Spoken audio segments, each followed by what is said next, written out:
I agree Go ahead. with a lot of this.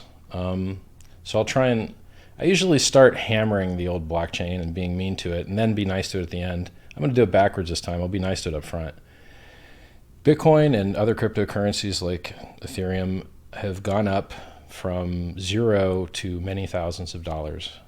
If you know, I got into Bitcoin in 2011 when it was 30. I used to mine full blocks on my own with no pool.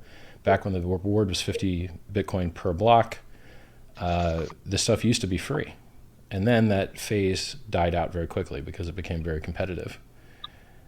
Then it went up to 20,000. Okay, so let's say you got in at 20 and it went up to 20,000. That's 1,000x. Mhm. Ethereum went even higher, even faster. Ethereum did a 4,500x in 3 years, 3.5 years. Yes. So, you know, people that got into Ethereum during its initial launch, where people traded Bitcoin for Ethereum, did better than Bitcoin holders did, and they did better faster. That was really pissed me off because I didn't own any Ethereum. I just owned a lot of Bitcoin, and that's why I became public. I'm like, hey, wait a second, I don't have any Well, Ethereum. for a couple of years, Ethereum was absolutely in lockstep with Bitcoin at one Yeah, tenth its price. interesting. Yeah, yeah, but that was before I. Starting For a long time, I didn't even know existed. starting in 2017. So, so whether blockchain can change the world or whether your cryptocurrency of choice can change the world, that doesn't really matter if you care about becoming very wealthy, because you can If become you very care about wealthy what, with sir? these things. If, If you care about becoming very wealthy, we have very little adoption, and yet these things are the best performing assets in the history of mankind. Imagine if we had good adoption, it would be even more insane. yes, So which is another reason we have to adopt. We have to actually use the fucking currencies. That's where the value comes from. Why do you think maybe Bitcoin went up in price? Because people were buying pizzas with 50 Bitcoins to begin with, right? And then about 10,000 the other, first one. other people started using it, and the more you use it, the greater the demand. And that's Kind the of. issue. We need to increase demand again by using these currencies. There's an art to that. I think that's wrong, and here's why I think that. First, there's like economics has a formula that states that the higher the velocity of money, which means how fast it turns over, the lower the actual value of the money. What makes a currency valuable is when its supply is reduced, and its supply is reduced when people hold on to it for longer and don't release it.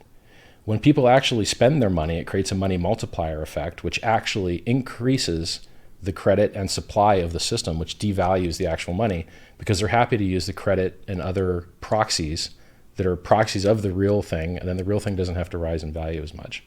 And as proof of that, I would show you that with very little actual use and very little actual utility, we have the best looking price chart in history. And it's because there's nothing else you can do with these things. Now, there is a downside to that. You will need to continue onboarding new users. And if you have a compelling value statement, such as fast and affordable transactions, censorship resistance, immutable transactions, you can onboard those users. However, those users are only 5 to 10% of the ecosystem currently. If you care about using crypto, you'll use Monero because it's actually private. You will not use Bitcoin. You will not use Ethereum. We all know that. Right. But if you look at the price doesn't indicate that the market cares about anonymity. Most people don't take these coins into their own wallets, and I truly mean most people. There's only I know.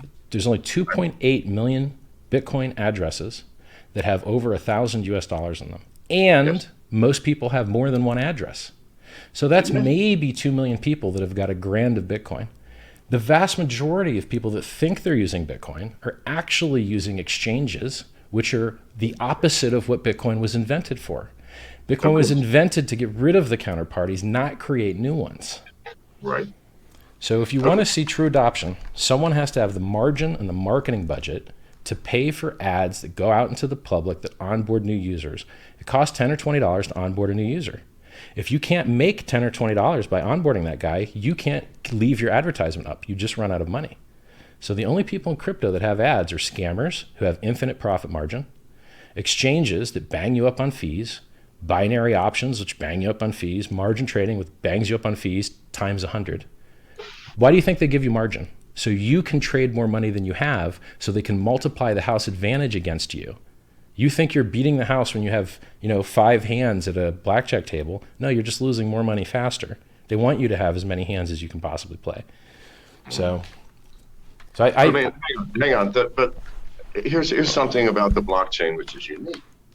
It's being applied in astonishing new ways already. You say that there people aren't using it. That's bullshit. Almost everybody who's had a supply chain problem for hundreds of years is now using the blockchain to stop all the theft and deceit that goes on in the supply chain.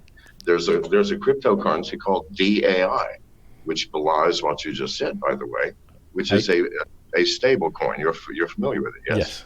Yes. That is interesting. So hang on, but it doesn't matter how much volume you have. It doesn't matter what happens to the crypto market. It never strays more than 1% above, 1% below, and it's working just fine. It's my coin of choice just to dump things in while I'm waiting for something else. I hope it continues to work. You don't have, there's no off ramp necessary. Why get off when you've got the AI? Yeah, I understand completely. So I hope it continues to work. Lots of cool economic inventions have been invented, such as a credit default swap, such as mortgage-backed securities, and they worked very, very well for decades. And then a black swan event happened and they stopped working. And so using over collateralization to attempt to defend a price peg can work for a very long time, but a black swan can occur and the peg can break. I hope it never happens, but you have to understand that when you put $1 into a stable coin, your actual value in that dollar is less than $1 because you have to reduce its value by the black swan risk that the over collateralization wasn't enough to defend the peg. And I don't know whether that's 2% or 3% or no percent. I mean, look, Tether has huge counterparty risk and everyone seems fine with that. I mean, probably I would take a DAI over a Tether. So I'm just saying, it's progress and it's good. It's peer-to-peer. It's open sourced. It is progress. I think if you want to get 1 million users on board, you got to have someone with margin. And so unless you have ads on Facebook, if you're Clash of Clans, you get 100 million users a day. There's 6 other games like Clash of Clans that have 100 million users a day, all of them. That's 600 million users a day on your various random casual games. Bitcoin's been around for 10 years, and we are not onboarding new users at the pace that we need to, and we never will be unless the marketing changes. So I created something to fix that problem, and I know that you're attempting to fix that problem yourself. I mean, you didn't get a tattoo of a cryptocurrency because you didn't want to advertise it, right?